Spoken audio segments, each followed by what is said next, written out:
over Cardiff. Wow. So that's been very exciting. There's a lot of travelling. Well, I think there probably will be. Yes, 120 miles there. Yes. So we come back.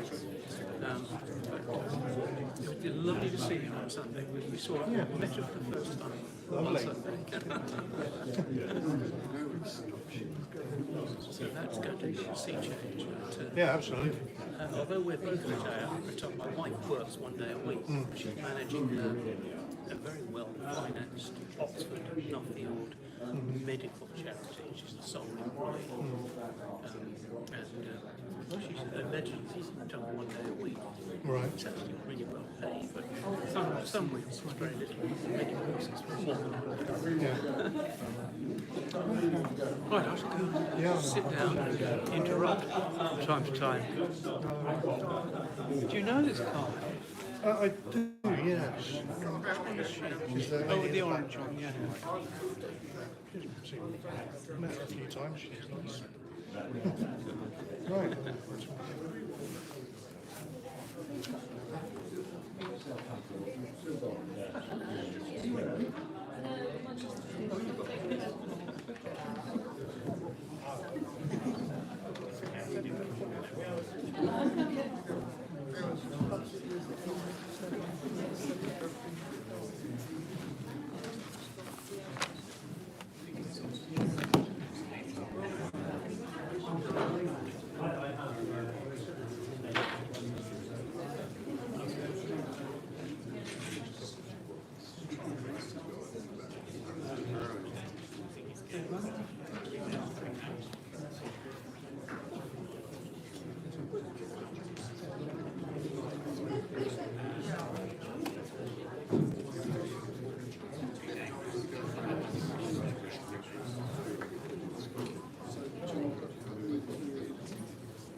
Another one. Yeah.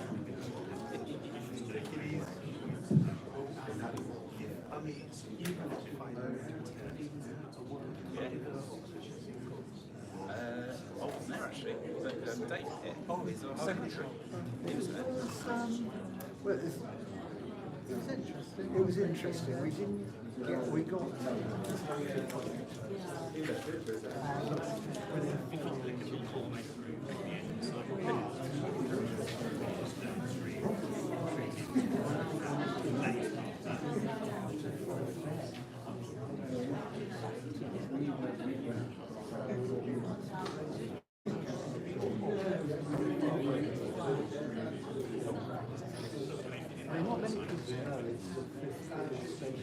the Yeah.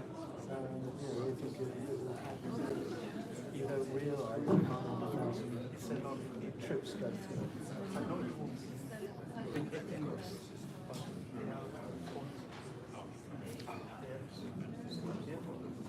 I need to talk to him. All right, I got you.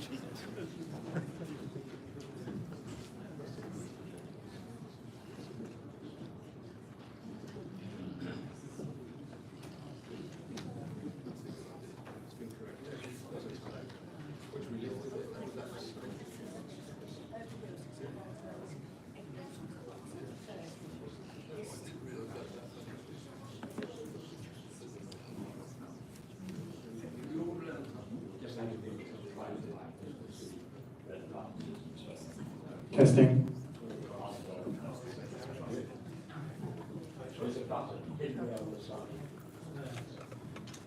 Hello? Yeah. It's all right. It is Testing. X-ray vision. Is it?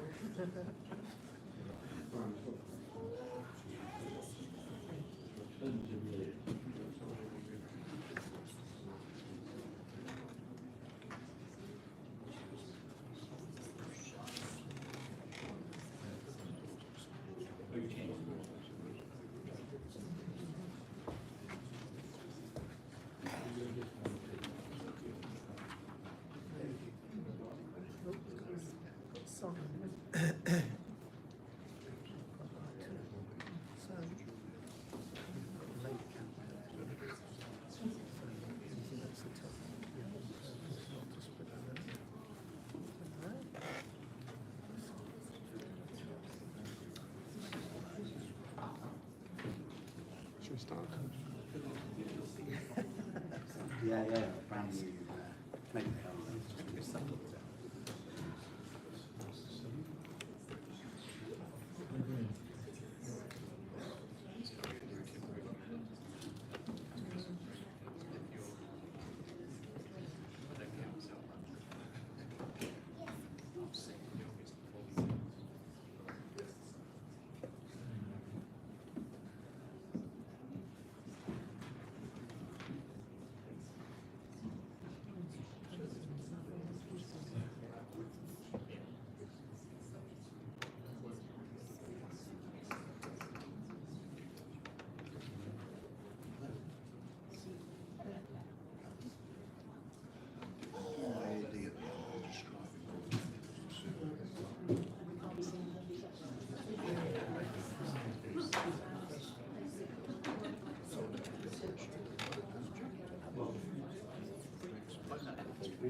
One of your parish councils.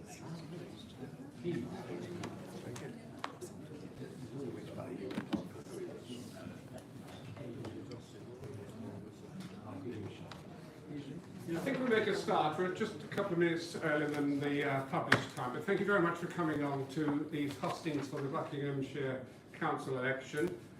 Just so that you know, we did invite a representative from each of the parties. There are 10 candidates in our ward, and we did ask each of the major parties to offer just one candidate, where there were 2 candidates in a given party, which has reduced the numbers of candidates that are talking to us this evening, but some chose or weren't able to get along. We never actually received a formal reply from Reform, but I'm going to hand over to our esteemed chair, and we are now live streaming to YouTube. So nice civilised evening, I hope. The questions have been submitted in advance. The committee have had a look and decided on what represents a broad spread of subjects, and Brian will obviously decide on the order in which they're asked. We have a timer which I think is going to ensure that... I'll explain why. Indeed, thank you. Just before we start, Keith, I think you ought to mention emergency procedure. I think it is required now.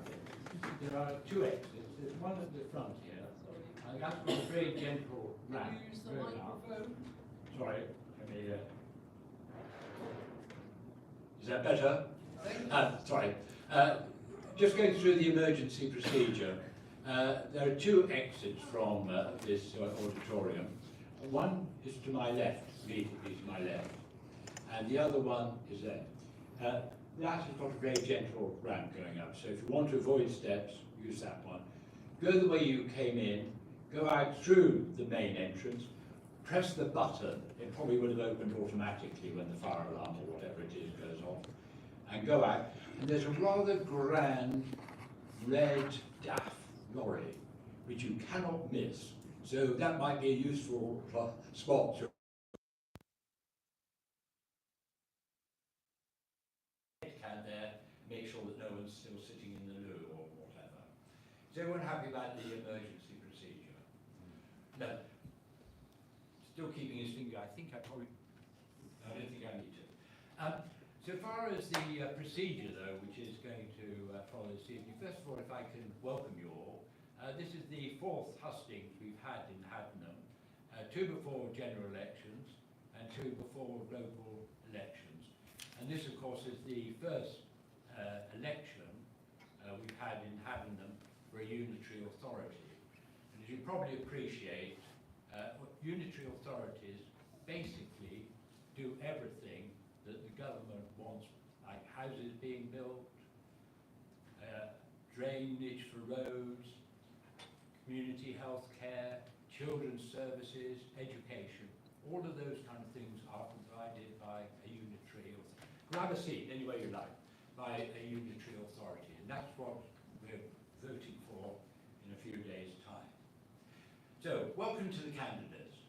The candidates have been placed in alphabetical order. If you'd like to wave your hand as we go through them, there's George Mello for the Social Democratic Party, followed by Bobby Zabander for the Conservatives, Greg Smith for the Greens, and Carmel Traynor for the Liberal Democrats.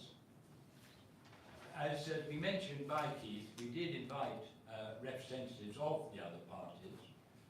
So far as the Labour candidate is concerned, she is taking her daughter back to Aberystwyth University is concerned. We invited Reform to come along. They said that they will be submitting a statement setting out their policy views, no doubt. Unfortunately, as they say, at the moment of speaking, nothing has been received. So far as the procedure is concerned, what will happen is that the... Come on in, find stuff. What will happen is that the opening procedure will be each of the candidates for 1.5 minutes will just give a brief resume about themselves. They're not, I hope, not going to give a great political diatribe, just say who they are and basically why they want to represent Haddenham and Stone. As you probably appreciate, this isn't just a Haddenham election this time round. This is Haddenham and Stone and all the villages around, the Hintons, all of the villages around are on Stone too. Then we'll have a question time. And I have questions here which I will read out to the candidates, and they will answer them in turn.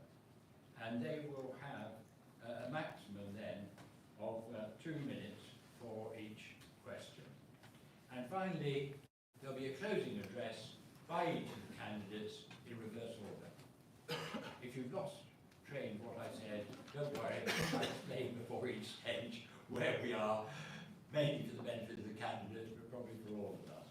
Right, so that, by my watch, is time to move on. So if we could have opening statements, please. Hi everyone, can you hear me okay? How about now? I hope that didn't equal to my time. Hi everyone, I'm George. I'm a software engineer by trade, and I had a very happy childhood because I grew up here in Haddenham. My parents lived on Churchway, my grandparents lived on Rudd Lane. It was a really great place to grow up, so great in fact that 30 years later I'm back here with my own son who's there at the back. Yeah, so great that I thought it would be a great place for him to grow up as well. All I want is for him to have the same idyllic English upbringing that I did, which is why I joined the Social Democratic Party. Some of you might be old enough to remember the original SDP from back in the 80s. Well, I'm pleased to report that the SDP is back. The party was recently reconstituted by people like me who think that this country desperately needs an alternative to the major parties, and also that that alternative is not provided by Nigel Farage. Yeah. Well, I won't tell you more about the SDP, but I don't have a lot of time, so I'll just say that I'm running for the council because I think we need local people on the council who can fight for local interests. I like living here, I'd like to live here for a long time, I'd like my son to have a great childhood here. I like our community. Recently I was part of the group that helped to save Blooming Fruity, our local greengrocer. It's now community owned and it's a thriving local business. And I'm also about to join Greg on the parish council, so however these elections go, you're sure to be seeing more of me. Yeah, and I'm going to keep on fighting for this area because we've got something good here and I'd like to keep it. Thank you.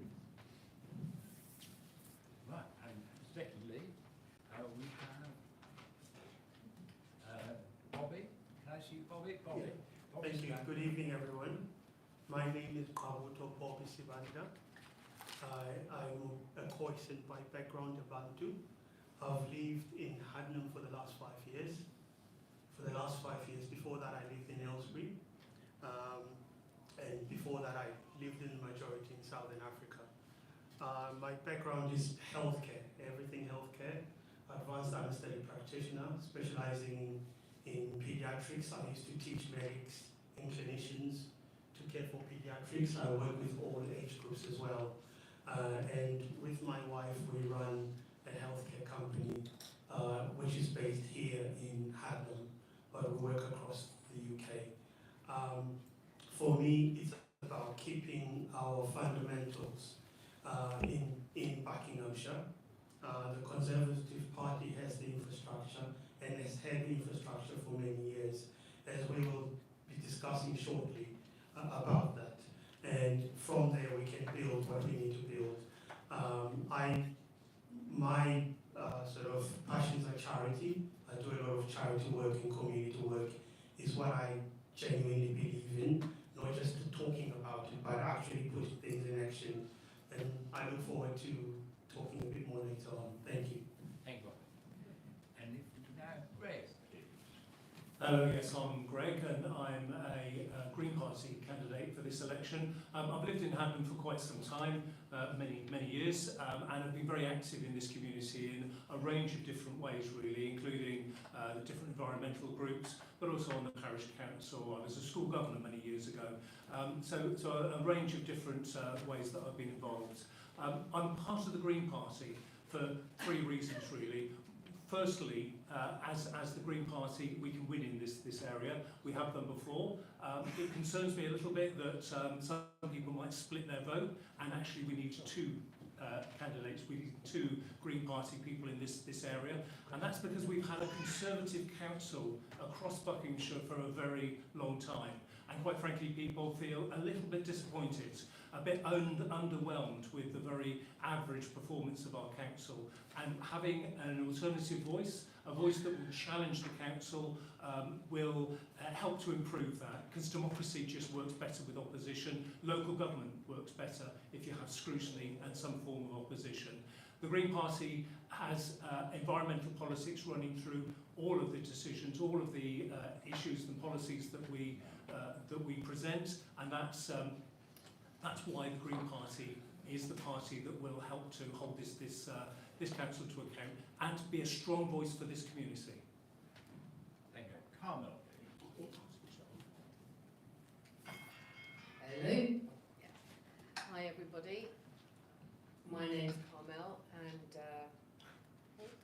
hi everyone. My name's Carmel. It's really good to be here this evening. I'm here representing the Liberal Democrats, and I guess for me, a little bit about me. So I've worked in and around housing for 32 years now.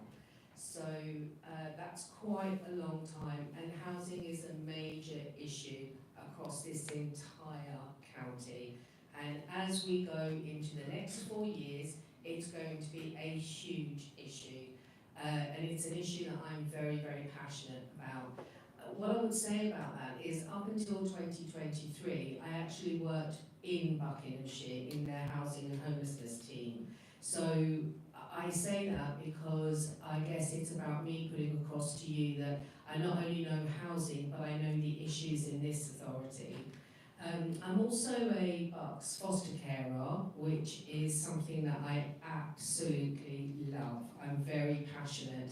And I think what's really important about that is that there are 2 areas that Martin Tet tells this whole county are the major source of the financial issues facing the county. My slide's gone up. So rather than continue along that line, I'll just say that I'm really glad to be here.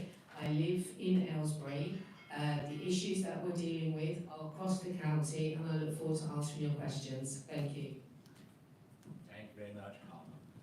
That finishes the introductory part. The next, sorry. That finishes the introductory part, and the next section is the question and answer. we've had a fairly considerable number of questions come in, and just to reassure you all, the candidates have not seen these questions before this evening. So what I will do is I will read them out twice, because some of them are quite long questions. And the first one is from Richard, and it's in relation to planning. And it says, Bucks Council appears to approve many planning applications with no apparent notice taken of valid objections raised by local residents and utility companies, and no enforcement action taken against blatant disregard of planning rules or approvals. This has created cynicism and political disengagement amongst many residents. If elected, what would you do to improve this? So it's on planning. Bucks Council appears to approve many planning applications with no apparent notice taken of valid objections raised by local residents and utility companies, and no enforcement action taken against blatant disregard of planning rules or approvals. This has created cynicism and political disengagement among many residents. If elected, what would you do to improve this? And Bobby, we start with you. Hi, that's a very good question, and admittedly a very complex one, because part of that planning permission obviously will start with the parish, and as we know, the current state of the housing is coming from government, the current Labour government. So it's a bit complex in the sense that some of it is being enforced to our villages or locally in Buckinghamshire, but some of it was already planning that happened. For example, where I live in the airfield, is some planning that was approved a long time ago. The key issue here is actually engaging and opposing openly to the planning that is not for the community, and engaging with all planning applications that happen locally and being the voice of Buckinghamshire. The MP has been big on that. I have been big on that myself, to talk about planning issues that are not for our village. Thank you, Bob. Greg. Thank you, Richard. I think this is a really crucial, really important question. It is outrageous the way that the planning department works within Buckinghamshire. It's underfunded, it's under-resourced, and it tends to be developer-led. I sit on the planning committee, and I've become a very outspoken voice within that planning committee, because there are too often we find that developers will companies will flout the planning permission but aren't properly enforced, and that's like a resources issue. And so those infringements somehow go unchecked. But there's a broader issue really, and that's about the council properly planning, properly organising the different developments that will happen and have to happen, because we do need new houses. No matter what people say about their objection to new housing, it will still happen. But we need to ensure that it's the right sort of houses in the right place, and in doing that, we have to respond appropriately to the needs of local communities, and we need to respond appropriately to the proper structures that are needed in order to grow communities rather than just build houses. Thank you. And Carmel.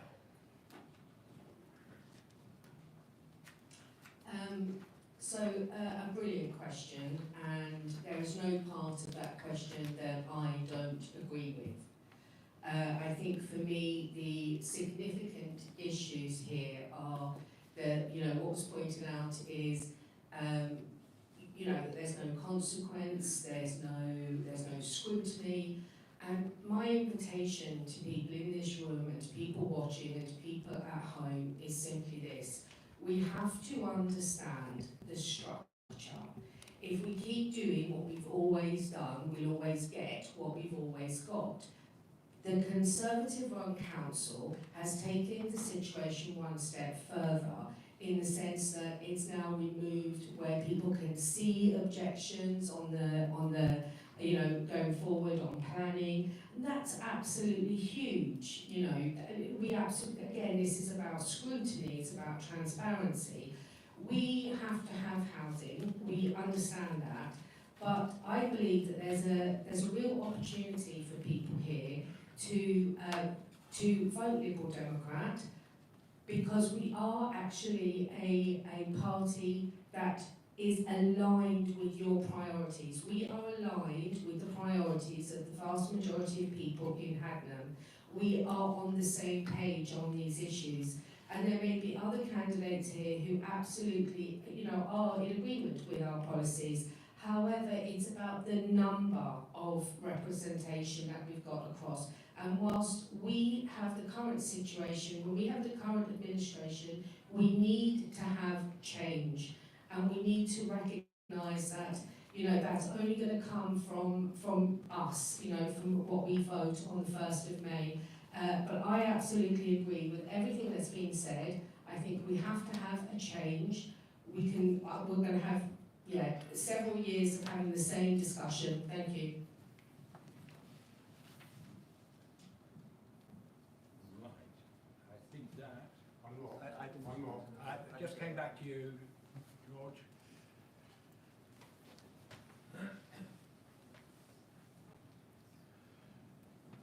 So, Greg already said it. I think we're going to get development around here, whether we like it or not.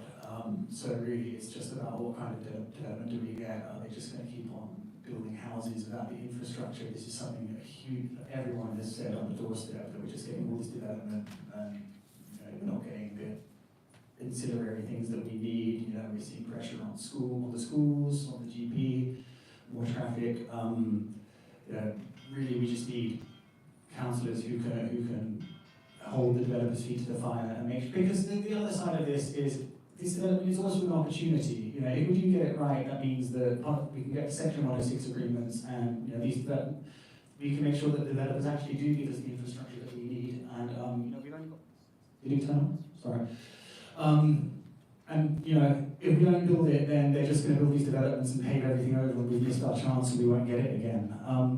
One thing that someone mentioned to me, just to give one example, the new developments by the airfield, saying that there was an agreement with the developer to build a cycle path between that development and the train station, which didn't materialise. So I went and I found the agreement, and it says, from what I can tell, all that was agreed was pedestrian and cycling infrastructure improvements, which is very vague. So, arguably we did get that. Maybe it's not what people thought they were getting. So this is just another thing that we need from people on the council and people responsible for these decisions. It's not just about enforcing it after the fact. It's about just really going over these things in advance and making sure that we really have no ambiguity and we're getting what we think we're getting.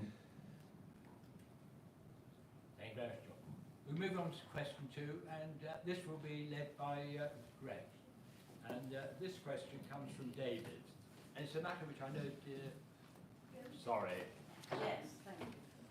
I get the hang of it by the end of the evening. Right, let's start again. This is a question which I know is very dear to the heart of many people in Haddenham, and it's something which has been an issue for at least 25 years, which will probably make people realise what the question is going to be about. So let's start with the question. After more than 25 years of campaigning, local residents feel let down by the lack of progress on a safe, all-weather walking and cycling link to Tame. What would you commit to doing about it as a councillor, and how would you report back to us on your progress? So, after more than 25 years of campaigning, local residents feel let down by the lack of progress on a safe, all-weather walking and cycling link to Tame. What would you commit to do about it as a councillor, and how would you report back to us on your progress? And it's over to you. Well, thank you very much, David. It's a really important, crucial question. It was 25 years ago about that I attended the first of these cycle campaigns demanding a cycle route between Haddenham and Tame with my children, very young children then, who are now grown up. It is deeply depressing and distressing that we still don't have that cycle route. And people come up with all sorts of different reasons for the route, but actually the reason why we don't have that route is because there is a lack of commitment from Buckinghamshire Council. It's really clear that in order to get a proper cycle route, there needs to be compulsory purchase of land. We need to have a proper feasibility assessment, and we need to have the council investing resources and time in order to achieve that. We've had all sorts of shadow kind of discussions, and the local cycling and walking infrastructure project that was put together by the council kind of refers quite strongly to this cycle route, but no actual action, no real commitment from the council, and that's what we need to do. And your councillor, whoever your councillor is, come after the 1st of May, needs to continue, as I have done, on every occasion to hold the cabinet member to account, to ask the right questions, to ensure that we continually keep this issue at the front and the foremost of our thoughts. We had a consultation around the local cycling infrastructure project. Only part of the data, only part of the responses were made public, and it's by further questions of the cabinet member that much more data got issued, and that told us that the vast majority of the comments that they had came from this area and were about this project. These sorts of infrastructure projects really ought to be led by what the community needs and their future use rather than other issues.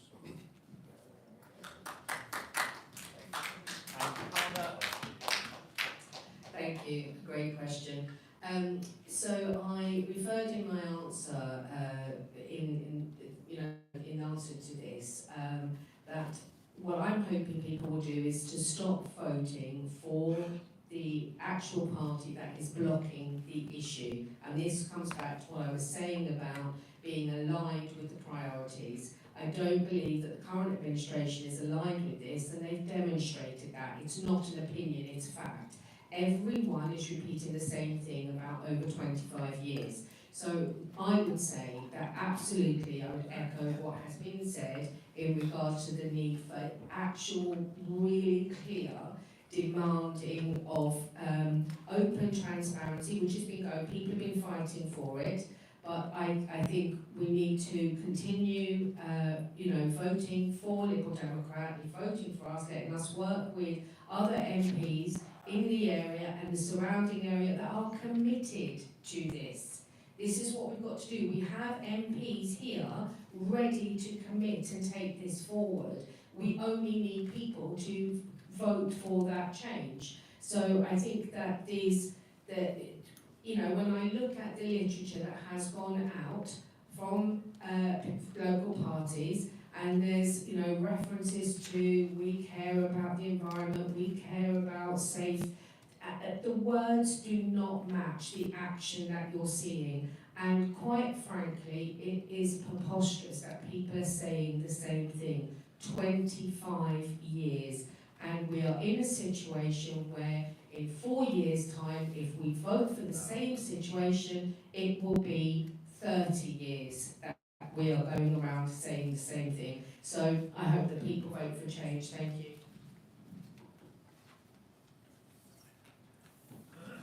George. Yes, can we just leave it on? We keep turning it off. Yeah, sorry, so just this morning I tuned in online to a meeting of Oxfordshire County Council, because of course the Greenway crosses 2 county boundaries, which is yet another reason why it's so slow. We've got 2 councils who need to get their act together. So yeah, the Greenway was brought up in that meeting, and the representative from Oxfordshire County Council said something vague about how yes, it's coming, which I'm sure they've said many times before. But yeah, I mean, everyone's already said it really, we just need to keep pushing for it. There's clearly huge demand, and it's not just about us. I think this Greenway can benefit not just the people that have maintained, but the whole area, and connecting more people to the train station. It can only be good for the economy, helping more people, people who might work in London, for example, an easier way to get to the train station. Yeah, but as someone else said, if we keep doing what we've always done, we'll get what we've always got. So we do need some change. And like I said before, these new developments that I'm sure we're getting are once again an opportunity to maybe secure some funding or some more interest. So if we don't do that in the next 4 years, then we might miss a really good opportunity that we'll never get again. So yeah, we need to keep pushing. Bobby? Hello. First of all, let's get this out of the way. I do support the cycle track, and I'll do everything in my power to support the cycle track. The problem is we're not telling the truth. This is something that you've achieved something in 25 years. Celebrate your success, first of all, of how much you've worked very hard.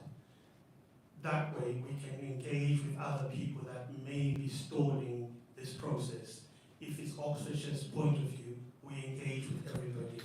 Me, you, and whoever the representative of the cycle track group are, to show that, this is something that the Bucks County Council has been committed to, is the fact that they are engaged with you in the process. And by being open and transparent, if Greg has been there for 4 years and giving scrutiny, you will have some detail about the progress that you've made with the cycle track. Do we need more progress? Yes, I agree with you. And we will support it. But we shouldn't forget to celebrate some of the progress to show the need for the cycle track. Thank you, Bobby. That completes, I think the microphone's working this time? Yes? That completes that round of questions. The next one comes from Sarah. And this is a question you hear frequently wherever you go, and it's about infrastructure. Haddenham has experienced rapid housing growth in recent years. What practical steps will you take to ensure that our infrastructure plays catch-up? Haddenham has experienced rapid housing growth in recent years. What practical steps will you take to ensure that our infrastructure plays catch-up? And it's with you, Carmel. Thank you. I guess the first thing to say is, for me, is to acknowledge that I, like the rest of you, are absolutely sick and tired of developers, glossy magazines telling us all the advantages, and then towns and villages left pretty much in a state after all that's occurred. So I think the practical steps that you get from me is that I acknowledge the issues, which is that we have to have people with the knowledge of housing to be able to demand the level of scrutiny that is needed to bring back to people here what the issues are. Over recent years, Buckinghamshire Council has become increasingly less open in their actions and how things are being done. If you go onto the website, it's really hard to find factual information. It's hidden. So we have to stop that. We have to call a thing what it is, and we have to demand that actually we have more transparency. The other issue is that, and what you get from, for voting for me, voting for Liberal Democrat, it comes back to this thing about being aligned with your priorities. I've said, if I know we can create thriving spaces, we can create healthy living spaces that respects our environment. It's not impossible task. We can do these things, but actually that takes a commitment, and it takes working with communities. What we have at the moment is a lip service thing. Go along, hear what you have to say, and give you reasons why we can't do it, or give you limited versions. Sorry, my time's up. Thank you, Carmel. George. Well, as a software engineer, I'd like to say that the thing on the council website for searching through planning permission is utterly hideous and unusable and is a blight upon my profession. So sorry about that. I think the problem that we've got here in Haddenham is that we're getting all this development, but we're getting it piecemeal, small developments done one by one, with a few exceptions like the Grove, which is reasonably sized. But you know, the things that we get along with these developments, because they're just not big enough, you know, maybe we'll get a playground or some traffic calming measures, which, you know, is not things that we don't need, but we're really reaching a point where we're going to need, if we keep growing, we're going to need some investments in things that are a lot more expensive, perhaps a new school, a new GP surgery. I think, you know, there's recently a proposal put in for a very big development over on the new airfield, possibly 700 houses, I think, which is certainly going to change the character of the village if it goes through. But that is also an opportunity, if they're going to build this huge development, that might be our chance to finally get some of the bigger, more substantial investments that we need. So again, yeah, let's not miss that opportunity. Thank you. Bobby? I agree 100% with that. We need infrastructure, especially if we're going to grow as a village with what we can't stop, which means we need to engage with everybody, the developers, the community, to see what the community needs. For example, we might need to start considering maybe if we need a secondary school, what is that going to look like? These are conversations that we need to have early on, and remember that as a unitary county council, we do represent everybody in other villages that are surrounding Haddenham. For example, there's going to be developments in Caddington. You only know that by engaging with people there in Caddington. There's going to be need safe walking from Caddington to the A418 to get the bus service. Those are discussions that we need to make early on with developers to make sure that is considered during this planning process. To constantly just say that the Bucks County Council is not quite true, because we need everybody to engage with that process. It cannot be done just solely because I vote this way or I vote that way. The Conservative Party has put a balanced budget, has supported infrastructure. Do we need more? Yes, absolutely we need more. But that's something that we'll work on as we grow as a village.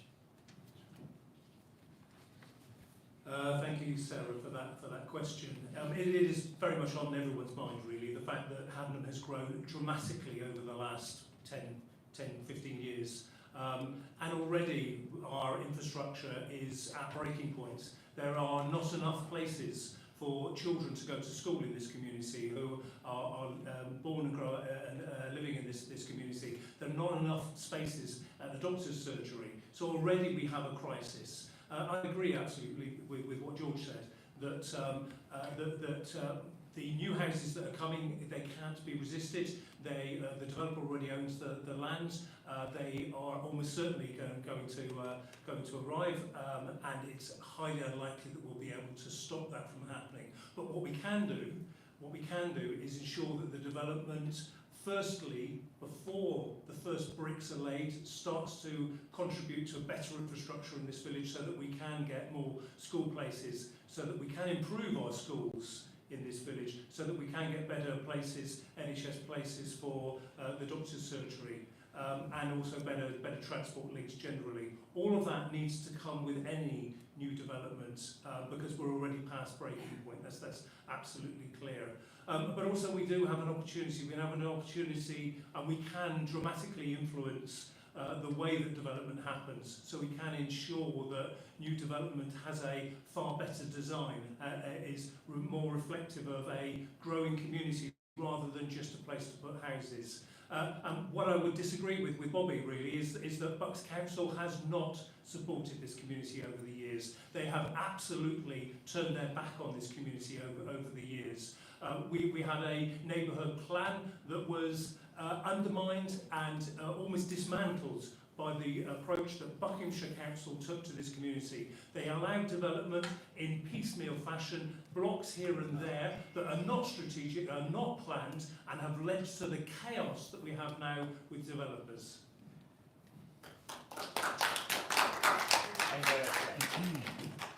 So that takes us on to question number 4, and that actually ties in with that previous question because it's about infrastructure, and the subject, you probably gather I'm the oldest one here, I think, which has been discussed ever since I can remember politics in this country, and that's education.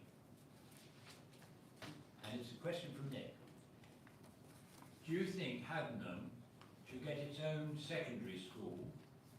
And if this were to happen, would you prefer new grammar school or new comprehensive school? And should it be a Church of England school or not? I'll read it again. And it's from Nick. Do you think Haddenham should get its own secondary school? And if this were to happen, would you prefer new grammar school or new comprehensive school? And should it be Church of England school or not? And we start with you, George. Well, I'm not sure if Haddenham needs a new secondary school just yet, but if we keep growing at the rate we are, we're definitely going to need one eventually. And you know, like I said, some of those big new developments might be the opportunity to get that built. I mean, as for whether it should be a grammar school, I definitely support the grammar school system. I think it was a huge mistake in this country to dismantle grammar schools, and I'm glad I live in the part of the country that's still one of the few remaining ones. Ooh, I divided the audience. Well, I mean, I'm honestly not sure whether the one in Haddenham should be a grammar school, but I'm certainly open to the possibility. And as to whether it should be C of E, I think I'll pass on that one. I've got no opinion. Oh, yes.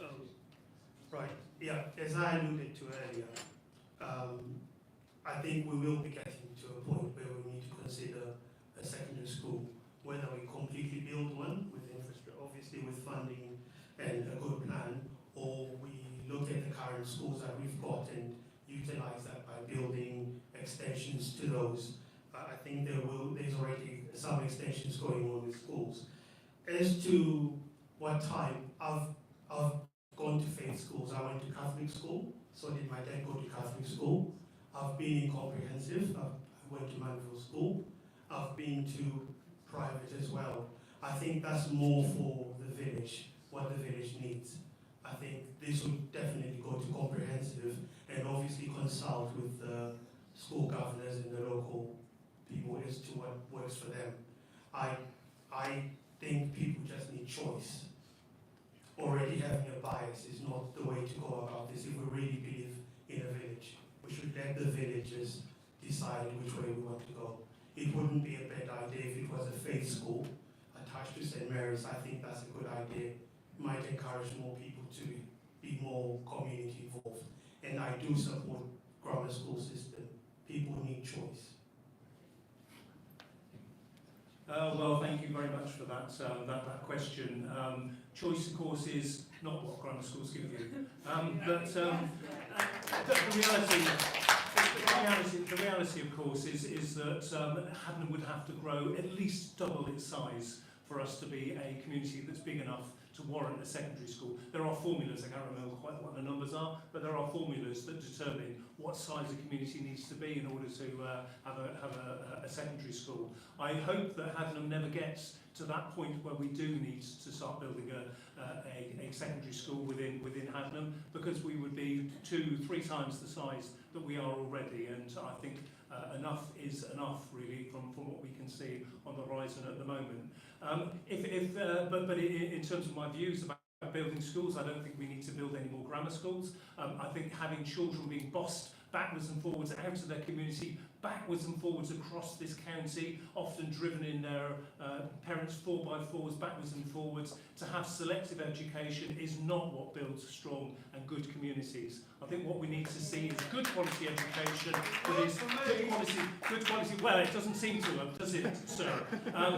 Good quality education for all. Our education system needs to serve our communities, not the other way round. And I had this discussion with some. I was interviewed by some young people from the grammar school, and they were talking to me about what education ought to be like, and they were defending the grammar school system, as you would expect.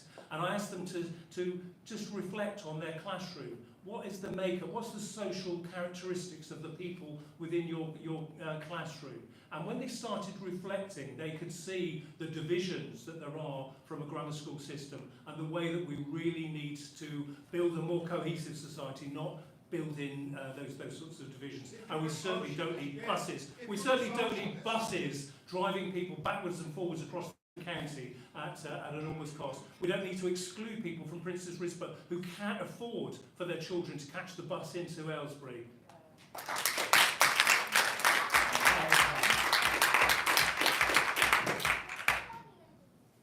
Well, Sue, I bet you'd love to be up here answering this question, wouldn't you? I could give you some So, my thoughts on this question are that with the fact that people are waiting 25 years for a greenway, we're going to be a long time off, I think, having a discussion about schools and what type of school. I think what's interesting for me is that we can see what the issue is around education across this county. We can see what the problems are, and I'm sure more will be revealed as soon as we get the much-awaited Ofsted report, which will be very interesting for many of us. I think in terms of, as other people have said, so I'm not going to repeat what's already been said, there are formulas involved in how those decisions are made, and there is data that's collected to decide what communities need. I think in terms of the priorities that are facing, Haddenham currently, I think we have other more pressing issues to be dealing with in the foreseeable. Thank you. Thank you. That completes that round. And Bobby, you're next to lead in. And this is a question which affects most of the villages, I think, in this area. And that's in relation to solar panels in conservation areas, because most of our villages have fairly large conservation areas. Solar panels may assist in moving towards a zero carbon future. Opinion is divided on whether solar panels should be permitted in conservation areas. What are your views on this? And that was from Margaret, I'll repeat it again. Solar panels may assist in moving... Sorry, is that better? It's on. You look the other way. I will look at it. Solar panels, let's turn this around then. May assist in moving towards a zero carbon future. Opinion is divided on whether solar panels should be permitted in conservation areas. What are your views on this? Do you want it read again, or are you happy with that? No, I'm happy with that. Thank you. Solar panels, conservation areas. Yeah, and the answer is no. We cannot talk about wanting to be carbon neutral while getting rid of our green spaces. The key bit here is to engage. For example, we're here in the DAF Centre. We could engage with companies like this to be able to put solar panels on their roofs. And secondly, there should be other alternatives, for example, like wind turbines that can generate electricity. The problem with putting solar panels on rural farming land is, one, it messes with our food security. Two, what are we going to do with those solar panels once they degrade all that farming space that we've put them in? And three, it goes along with attacking sort of our farmers in this current climate. We can find other alternatives to put solar panels by engaging.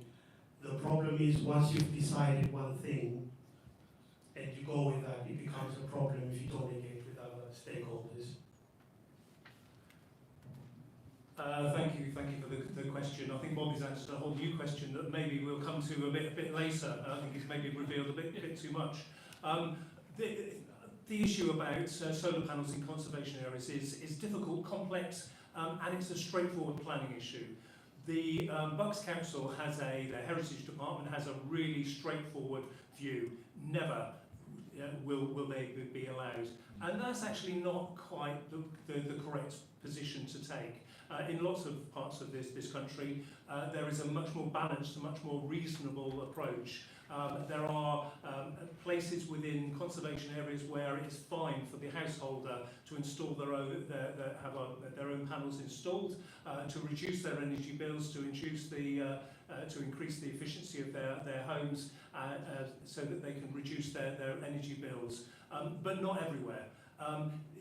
We have a Grade 1 listed church. You wouldn't like to see solar panels across the front of that church, but if you notice the way that the roof is built, the back of the church, which doesn't face into the village, that has a rampart sort of around it, could have solar panels along the back of the church, and nobody would be the wiser. That would be a fine way to reduce the heating bills for that church and other similar buildings, and to have a blanket approach that is, quite frankly, just against solar panels or against renewable energy is just very narrow-minded, and narrow-minded of a council that seems to refuse to include renewable energy when they're renovating their own buildings, let alone supporting other people who are trying to renovate and make the best out of their own buildings. And that's an issue that I hope we come to as well, because it's an appalling failure of this council to refuse to install solar panels on their own roofs, particularly when they're doing building work on those buildings.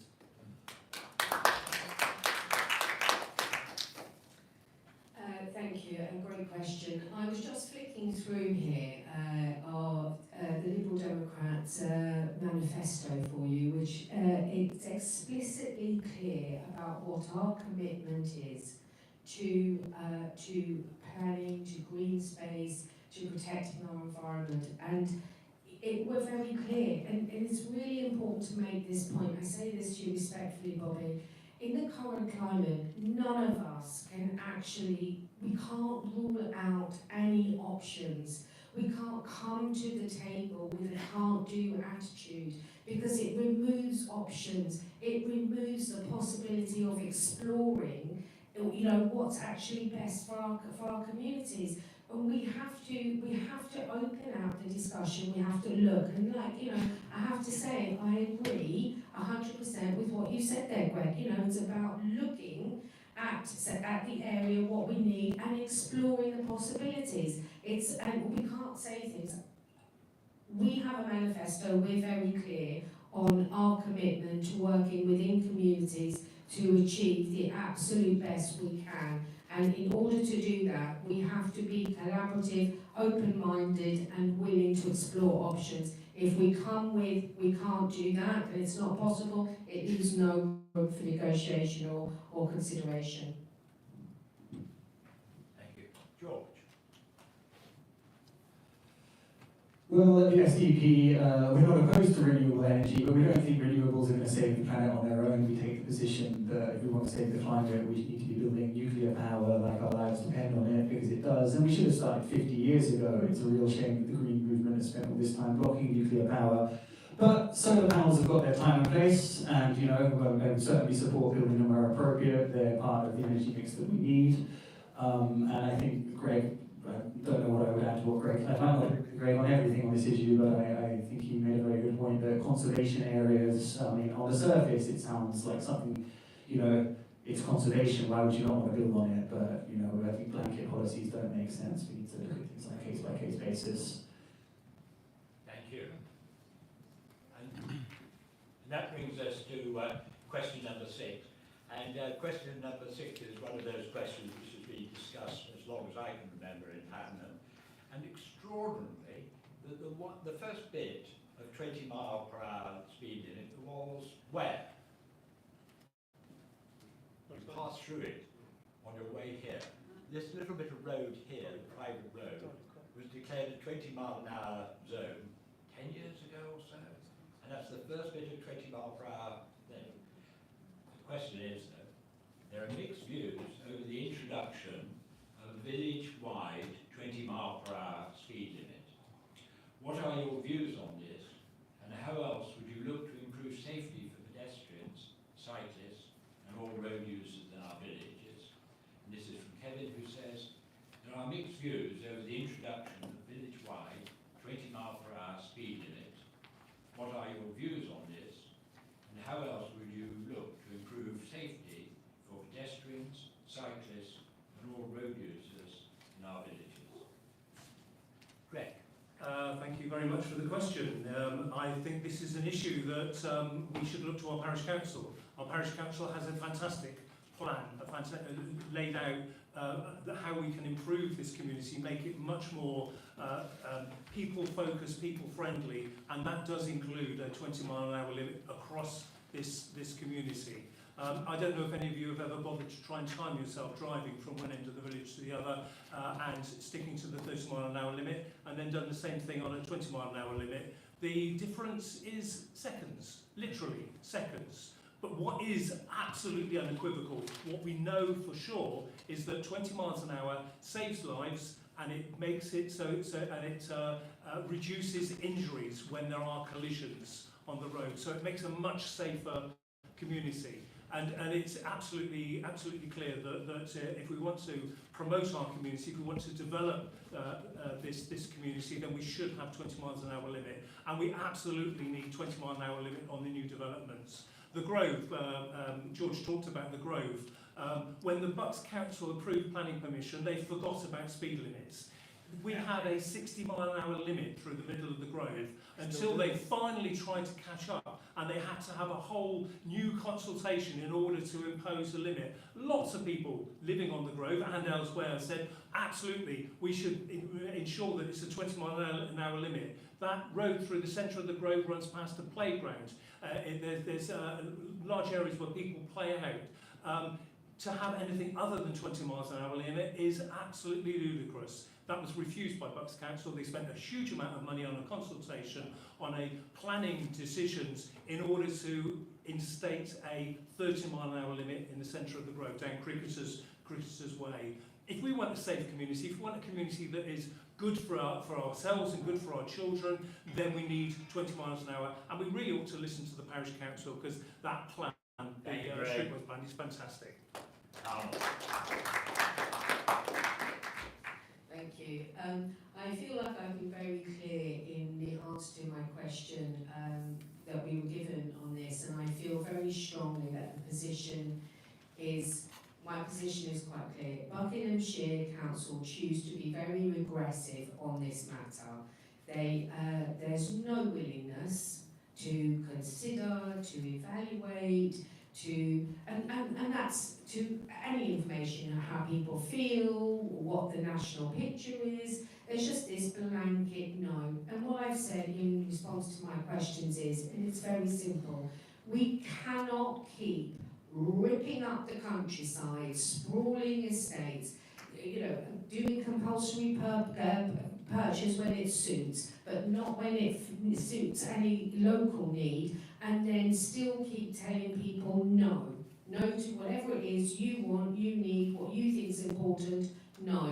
And it's this, sadly, I think it's been actually echoed here today, it's this blanket response that leaves no room for what suits what the needs of the village and the space are. That's the problem. So yeah, there may be mixed views on it, but again, we have to be able to have the debate, and it needs to be something that's decided within the parish. That's not an option currently.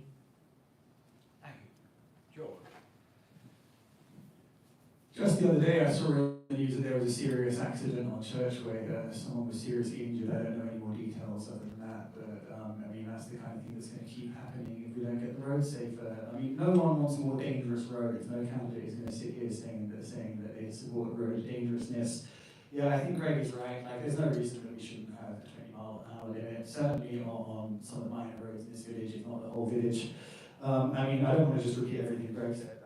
Just add that getting people from 30 down to 20 it does improve safety, but there's a far bigger safety difference when it comes to actually just getting people under 30. Like, yes, the limit is 30, but a lot of people don't obey it. And the best kind of speed limit is one that's not enforced by signs or cameras or police. It's enforced by the laws of physics, because you have to slow down if you don't want to destroy your car. We've got some traffic calming measures in the village, but it's not nearly enough. Like on Tame Road, we've got those chicanes which prevent two cars from passing in the opposite direction. But the problem is that if there's not a car coming in the other direction, then people just rocket around the chicane. They don't slow down. I live over on the east side of town. I live on the Grove. Greg stole my point. I wanted to talk about the Grove, but also just outside the Grove, we've got that entrance to the town where Woodways crosses with Stanbridge Junction, and it drives me nuts. Just people come right in from the 60-mile-an-hour road, they rocket into town. There's nothing to slow them down. There's cars coming out of the junction. There's a school right there. It's a tragedy waiting to happen. It desperately needs some calming measures, and those are the kind of things we need all over the village. It's not enough to just put signs up. We need to actually force people to slow down. Otherwise, they won't.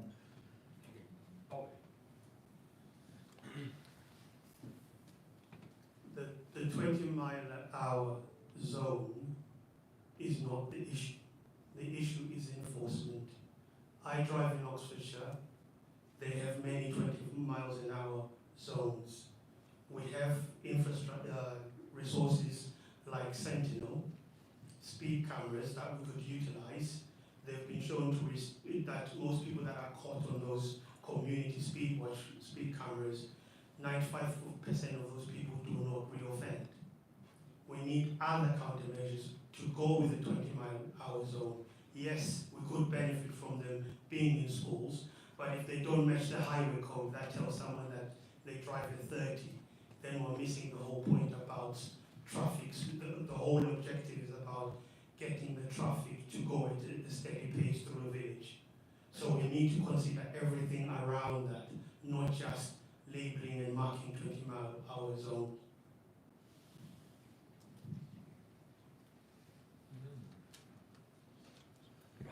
And the next question we start with Carmel. And the question this time comes from Simon.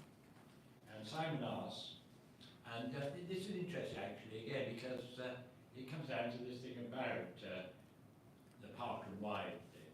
If you come down the M40, it must be the only motorway in this country which has a sign which basically says, why not stop off at Haddenham Tame Parkway and get the train into London? So not only are we serving Haddenham, neighbouring villages, East Oxford, but also people coming from Birmingham, etc., who park off here. And the question which comes from Simon, who must be affected in one way or another, a parkway station is primarily designed as a park and ride facility with extensive car parking provision. There's a major problem in Haddenham with vehicles being parked in residential roads, much to the frustration of local residents. If elected, what practical steps will you take to eliminate this problem? So again, a parkway station is primarily designed as a park and ride facility with extensive car parking provision. There's a major problem in Haddenham with vehicles being parked in residential roads, much to the frustration of local residents. If elected, what practical steps will you take to eliminate this problem? And Carla. Thank you for the question, Simon. So for me, this is about the work which has been done by the parish council and that would continue to be done in collaboration with residents. I want to be very honest and say that I don't know too much about the specifics of that, so I'd rather not try and just waffle on endlessly without knowing the facts. So I think for me it would be about obtaining more information and getting a sense of what the community's views on that are. So yeah. Come on, I'll just help if nobody objects. We've got the station basically on the outskirts at the moment of the village. And I think it's £8.50 or something for a day, which is a fairly massive sum of money. And a lot of people park in the neighbouring streets. Shearstock in particular is very badly affected. But it's like a contagion. It spreads and it spreads and it spreads. So that's the problem which has arisen because of the park and ride facilities in effect at the station.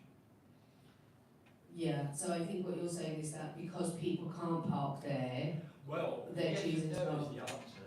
There's plenty of space. In fact, it did have another story at one time, another level. That has reached the end of its life apparently after only 10 years. And and is not being used, but there's still space. COVID was the major factor 4 years ago, that people aren't going to London as much as they used to. So it's not a matter that there isn't enough space in there. The thing is, people don't want to pay £8.50 and will park where they can. And I mean, I don't know, but it sounds to me that there are opportunities there to make an offer to residents to use up some of that space. You know, that's would seem to be, you know, something that's to be looked at. But again, I don't want to talk in too much detail simply because I don't have the information. Thank you. Well, that's why we need local people on the council. I think one thing we can do to alleviate pressure on parking is to build the greenway, but we've already talked about that. I mean, it makes no sense that we've got that whole other floor, another story at the car park, which is completely unused. I'm not actually sure what's going on with that. I was under the impression that it was meant to be reopened at some point. Is it going to be dismantled? I mean, yes. As I understand it, what's happening? Somebody will correct me. I'm sure if I've got this wrong. Is they're dismantling it. Okay. Well. And not replacing it. Well, yeah, it is a problem on Sheerstock. That's something that when I was knocking on doors, a few people on Sheerstock did complain about. I mean, let's be honest, I'm sure a lot of the people who are parking on Sheerstock don't need to. They could park at the station, or maybe they don't actually need to drive. I'm sure people just go across Haddenham. Like, it does take 20 minutes to walk across Haddenham, which is, you know, that's not always a distance you want to walk. Maybe we do need to get some residents only parking on Sheerstock, because a lot of people who live there don't have driveways. It's not fair that you know, you live there and you've got a car and you're constantly having to drive half a mile down the road because someone's parked in front of your house. Yeah, I just think it's something. I think it's just something that needs to be done in consultation with local residents, and yeah, something does need to be done because the village is going to keep growing and it's only going to get worse. Passenger numbers are actually still below where they were before COVID, but they are growing again and they're going to keep growing. So yeah, something does need to be done. That's myself. That is a very interesting point because it would mean engaging with the children railways. I think this question has come up before because it goes all the way up to Wickham Way, and the parish, I believe, have tried, for example, Sheerstock and Slave Hill may potentially need double yellow lines, which then becomes another enforcement issue. This will need to be consulted along with the developments that are coming, because to use Haddenham as a parkway, but there is no parkway, certainly it wouldn't work for the village.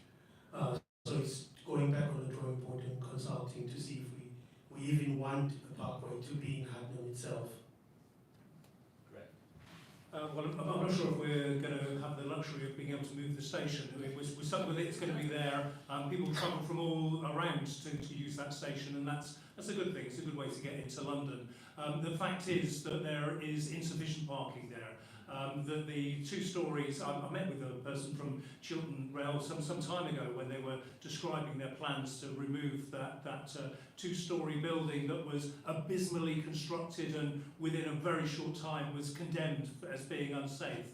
It's outrageous that they should have got away with that level of planning in order to put up something that has to be demolished almost immediately. That's an outrage. So yes, there needs to be more parking, more sufficient parking at that parkway. And the reality is that we need to do something about the parking around, as everyone has said. The parish council, anyone here who tries to use the sports fields by the pavilion during the working week will find that there's no parking spaces, and that's because that car park is full of people catching commuter trains. The parish council has got a very simple solution to that, and they are going to impose parking restrictions so that you can't park there all day. What we want is the parking authority to do the same thing on the roads. The parking authority in this area and the rest of Buckinghamshire is Buckinghamshire Council. Why aren't they facing up? Why aren't they responding to the requests, the demands of the people of this community to do something about the parking along Sheerstock? If you've driven along there, if you had to drive along there in an emergency vehicle, it would be a disaster. Thank you. Right, that completes that round, and we're back to you, George. And this is one about Section 106 funding. Does one of the candidates want to explain Section 106, not in their own time, I hasten to add, or shall I just give a very brief summary of it? If a developer does development in this country now, it is legitimate to charge the developer. Speaking for the mic, please. Sorry. If a developer does, we've got David. Speak up, David. Section 106 is a provision of the town and country planning legislation that enables a local authority to require developers to contribute to a range of community benefits. They include education, schools, social housing, and traffic and transport. And that's what Section 106 is. You will also hear reference to something called SIL, which means Community Infrastructure Levy, which will be what happens when we get an approved local plan across Buckinghamshire. And it's a very similar arrangement, but not as advantageous for parish councils. Stop. Peter asks, or mentions that, sorry, can you stay with David just for another minute? Microphone. David, and I think you touched on it, there are things which are not allowed to be spent on the Section 106 money. That's right, it can only be spent on those topics that I mentioned. So what are the ones which affect a unitary authority then? Well, all of those, plus sport, leisure and recreation. So that money for those topics has to be settled at the outset when outline planning permission is granted. So at that time you have to know what those projects are going to go for. And the local authority sits on it then and uses it in due course. So for instance, Buckinghamshire Council is sitting on a sum of money which is £30,000 set 6-7 years ago and index linked to deal with the issue of residential parking around Shearstone, for instance.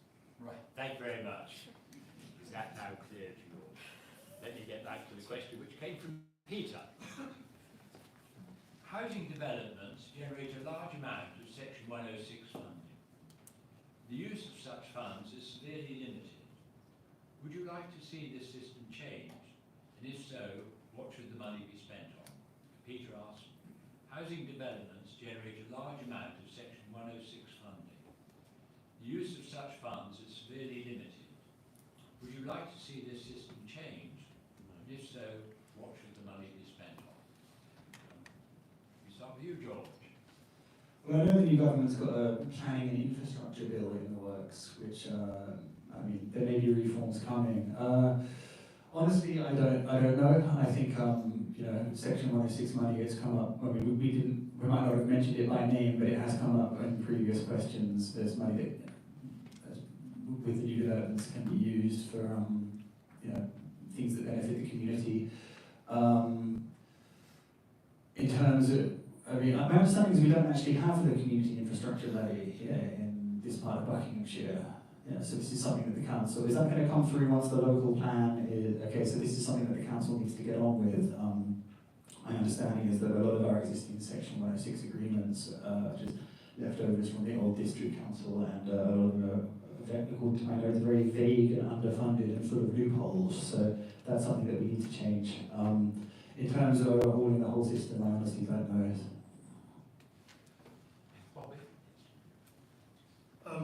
Yes, there may potentially need to be a review of that, because surely the people that know what the needs of the community would be the community, and in extension the representatives within the parish council.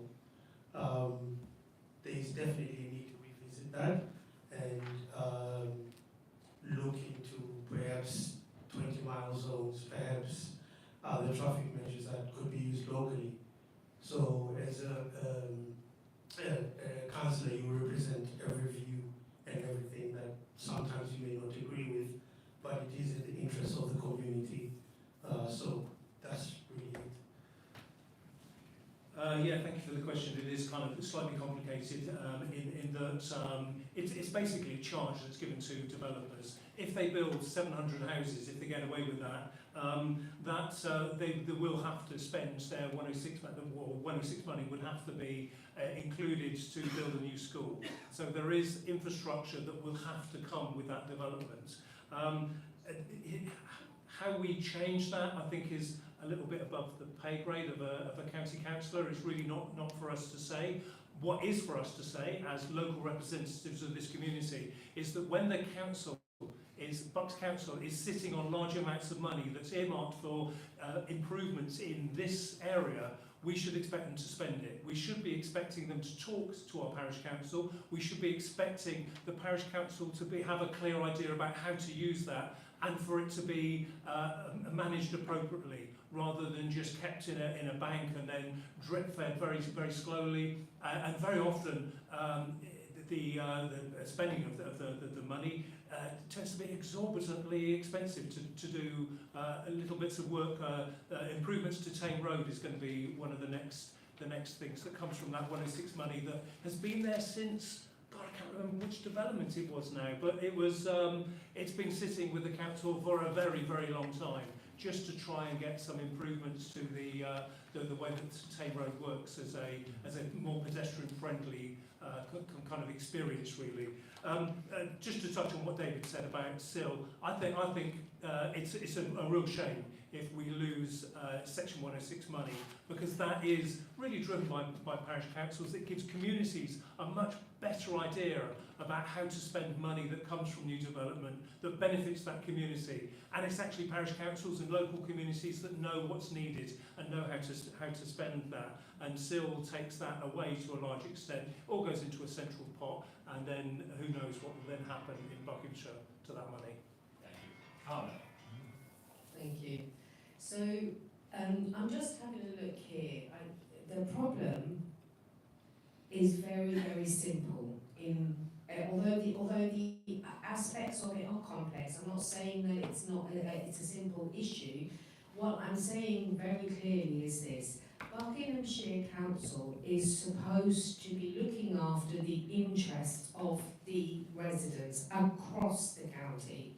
It's supposed to be led by an interest in the residents of the county. It is supposed to be working with parish councils. That's simply not happening. I'm here looking at this. Yeah, this is what the Conservative Council keeps repeating: cleaner, greener, protecting our beautiful environment, giving every child a best start in life. This is not people's lived experience. And we have to get real about the situation. So yes, we can have a conversation about money and what it can be spent on, but what's been said here, several points, is you have a council sitting on money that's meant for the areas, and the people and the areas are not getting it. Now there's no going around whether it's called 106 money, whether it's restructured, whatever new version that looks like. The problem we have is getting the money that's due to the communities. So how do we, that's the problem, and we can't keep going around the problem. We have to recognise that all this stuff that's constantly put through our doors about the way things are, and people are, inside going, no, actually that's not the reality. So we're seeing it over and over and over again, as I say. Glossy magazines promising everything and delivering nothing like the promises that have been made, and it's got to stop, and the voters can stop it. Thank you. Now, move on to Bobby, and this question comes from Roderick, and it's an A-level question. And it is a serious question, as one would expect from Roderick, because we've got 6 candidates, or 6 parties, more candidates than that, 6 parties standing in Haddenham Stone, and I imagine that is fairly much the pattern across the county. And in a situation like that, sometimes coalitions start emerging. And Roderick's question is, if no political party is in charge of Buckinghamshire after the election... Hello, Brian, you're not there. Sorry, it's a annoying microphone, isn't it? Sorry.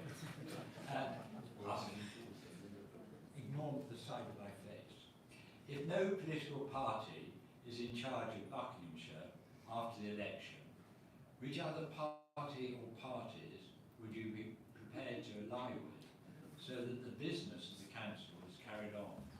So if no political party is in charge of Buckinghamshire after the election, which other party or parties would you be prepared to ally with so that the business of the council is carried on? And we'll be starting with you, Bobby. Right. The answer is, the basic answer I've noticed this in this room today.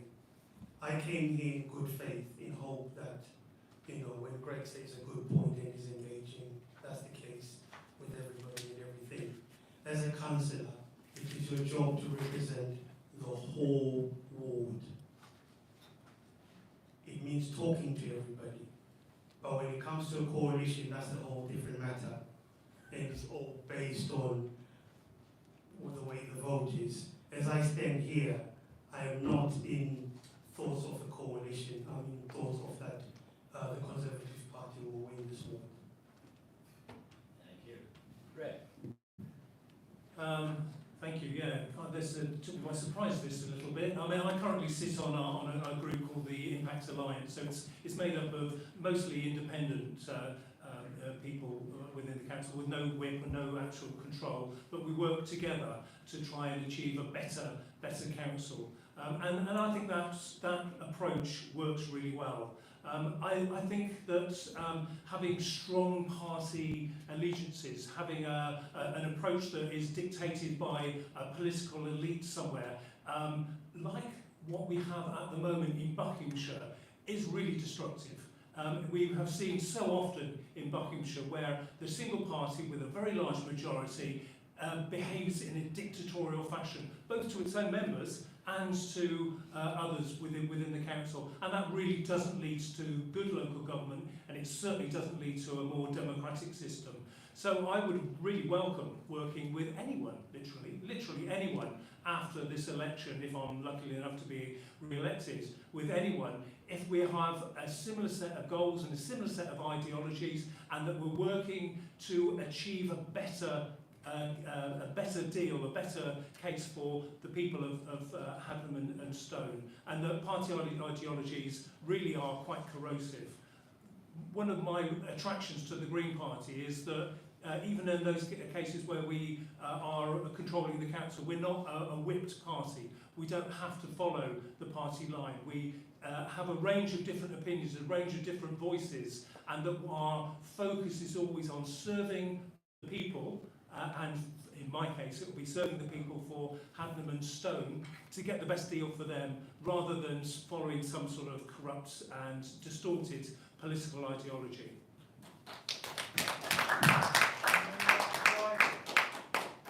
You've got quite a fan group here, haven't you? Yeah. It's great.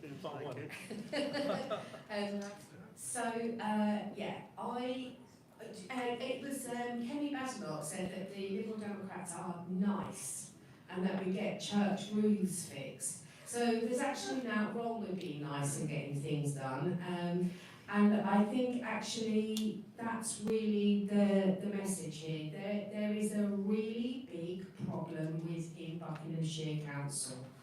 And if we have a coalition, and if, you know, that is something that most people will welcome, the opportunity to actually breathe, create, explore, because, you know, the fact as I see it is the next 4 years and the years after that are going to be challenging. There are big challenges ahead. And nobody should be sitting in front of you making promises that they can't deliver. It is going to be challenging, but there are opportunities that are not being explored right now. There are opportunities that are just cut off, they're just removed. And it's those opportunities that we have to explore. We have, and maybe a coalition is the way that we get to do that. We have to hear people's voices. We have to welcome, you know, a broad selection of views. We have to move out of this to be honest, it's quite toxic and oppressive environment that's not serving any of us well. So I welcome it.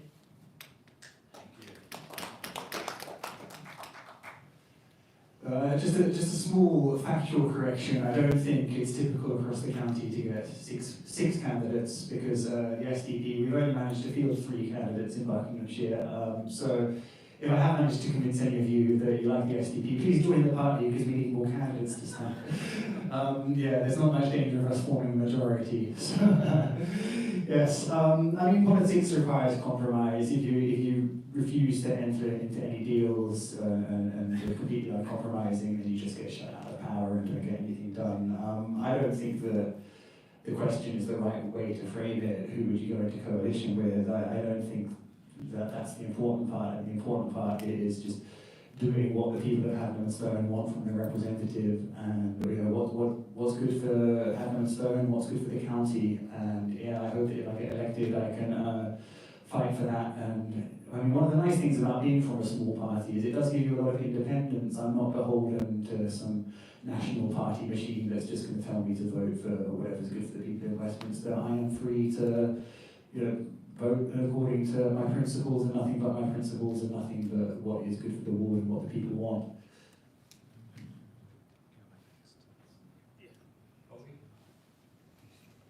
I think I've Yes, sorry, I'm just looking at my watch.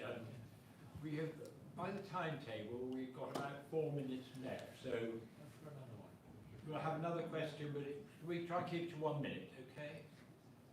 Is that okay with you, Roderick? Yep. Right, this is, start with you, Craig, and it's on climate change from Alba. Given that local flooding is just one of the many issues that will increasingly be fueled by climate change, would the candidates support the work of the Parish Council's Climate Emergency Committee and Zero Carbon Haddenham by calling for stronger climate action from Bucks Council? What do you see as the key actions required in this context?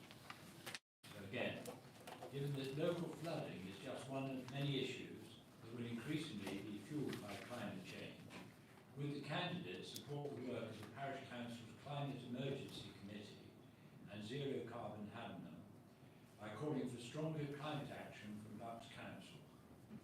What do you see as the key actions required in this context? And we start with you, Greg. Well, thank you very much, Alan, for that question. It's a tough one to answer in just a minute, right at the end of this evening. So I'll be brief. I mean, the evidence of climate change is all around us. It's undeniable, and despite the fact that some people are still trying to deny it. We have a county council that is really good, really hot on the words, but very slow on any substantive action. In short, what we need is for our council to start taking action and to be a little bit less quick to say the right things without actually following up. I was just yesterday with a little mini meeting in High Street, and they were flooded. Those houses have been up for hundreds of years and have never been flooded. This is the first time that they've been flooded. So in just the last 15 seconds, I think we need to take proper and effective action. Our parish council is doing the right thing, and we need to come through. Right, 1 minute. Wow, go. I was super excited when I was doing some reading in preparation for tonight's questions, and there is so much things going on. I was reading about the electric car hire scheme, the training that you do here, and I absolutely would be committed to working with and continuing the work that's being done. But more than that, again, we have to demand from our representatives from across the council that work is being supported. So there's this, I was reading about the hedge, the growth, the food, there's so much going on, and it's exciting, and it's things to be celebrated and to be developed on. Absolutely support. George. Yeah, so trying to solve climate change at the level of local government does feel a bit like trying to go out the Titanic with a teaspoon, but I mean, that doesn't mean that we should do nothing. I mean, on the subject of flooding, I certainly wouldn't deny the effect that changing climate has on flooding, but that is also a planning issue. I think a big reason those houses are flooded is because they've had the fields that used to absorb the rainwater have been paved over and insufficient drainage built. So that's another thing to think about when it comes to planning. And yeah, the council absolutely needs to be doing more. Just today, I got an email from Alan about with some information about what the council has been doing, or rather what they haven't been doing. There was one particularly egregious example where all the neighbouring councils are investing money in electric buses. There's huge amounts of funding available, in my understanding, and you know, Bucks Council is just completely behind. So yeah, I absolutely support this kind of action. It's very much needed. And I also, to get back to an earlier topic, I also think we need more nuclear power, but I don't think that that's really something that the county council is going to do. Thank you. And Bobby, final. That is a multifaceted question. Yes, we need to do more. To actually quote Greg's article in Bucks Free Press, the council has reached some of its 2050 targets already within the over 70% of carbon emissions. Can more be done? Yes. Flooding is not only attributed to climate change, it is also to do with the developments that are going around, and obviously that needs to be looked at much more closely. The UK as a whole, since 1990, has reduced its carbon footprint by 52%. So clearly something is being done. We're working towards something. To just say it's completely climate change is not correct. Thank you, Bobby. Right. That concludes the questions, and we now have a 1-minute closing address by each of the candidates, starting in reverse order with you, Carmel. So 1 minute closing address, please. Thank you. Thank you, everyone who's come out tonight to hear what we have to say. Yes, it's been really nice to be here. I hope that whatever the outcome of this election is, I'm going to be really excited to see where we land on the 2nd of May. This is a pivotal election for all of us, and I'm not talking about being a candidate, I'm talking about the face of our county after the 2nd of May.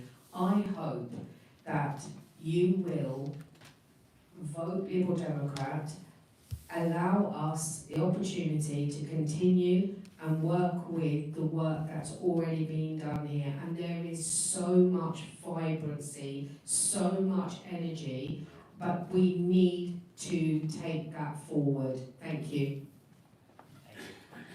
Well, thank you very much, and I would like to thank the Haddenham Village Society for putting this event on. It's really important, I think, for all of you at a local level to be able to see who is standing, who's your prospective candidate is going to be, because you need a strong voice for this community. And I would urge you to use both of your votes to vote Green, because we need more challenging, more opposition within the council. We need to remind this Conservative controlled council that Buckinghamshire doesn't stop on the northern slopes of the Chiltern Hills. There is the rest of the county as well that we also need to pay attention to, and we need to speak up for this community in that way. And we all know that this council has become really complacent, it takes us for granted, and we need strong voices within this community to stand up. And we also need to ensure that climate change runs through everything that we do. Planting trees isn't the answer. Closing buildings in order to reduce carbon isn't the answer.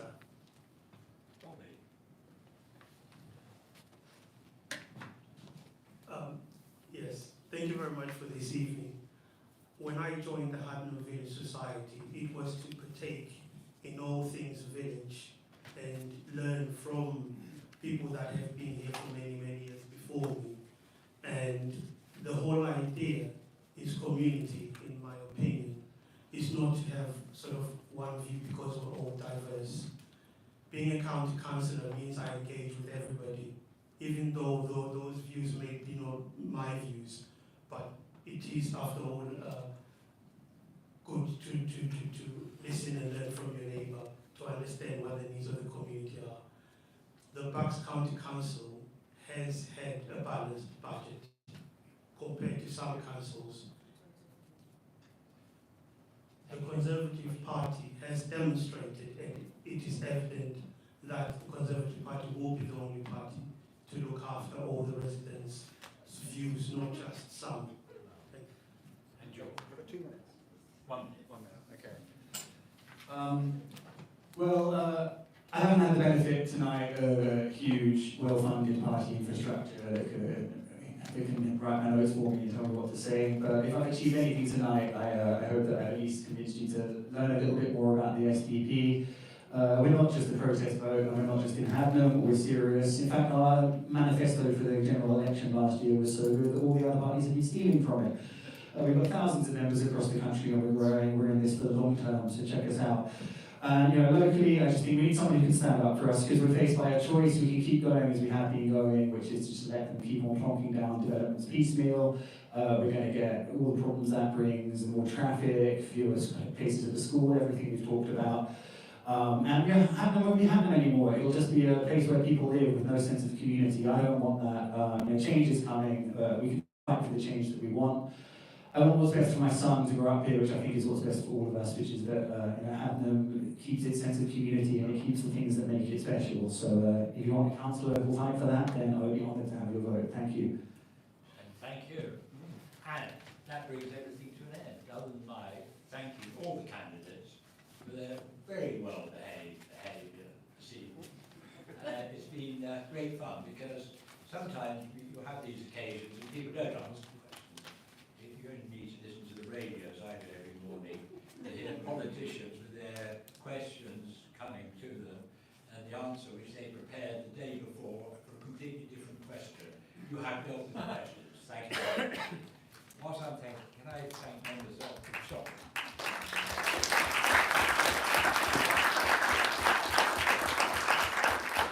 Can I very, very briefly, I will thank Martin as well, thank all the members of the committee who've come along tonight and supported it one way or another. There's a tremendous amount of work in preparing these things, getting the candidates together, getting the venue sorted, getting the screening sorted, getting the questions sorted, and that has all been done by volunteers in the committee. And finally, I don't think there's anyone from DAF, if we could all thank DAF for providing such wonderful facilities. Thank you very much for coming.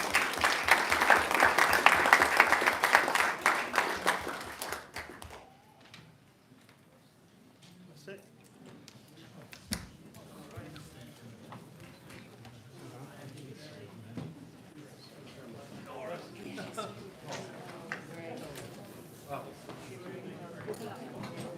Thank you very much indeed. Thank you for all the very best. If I have you all together, I can't include any of that. All the very best. Thank you.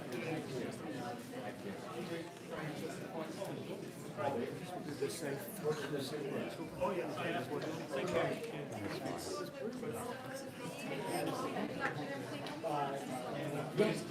Yes, within reason, take anything great. George. Souvenir. Great.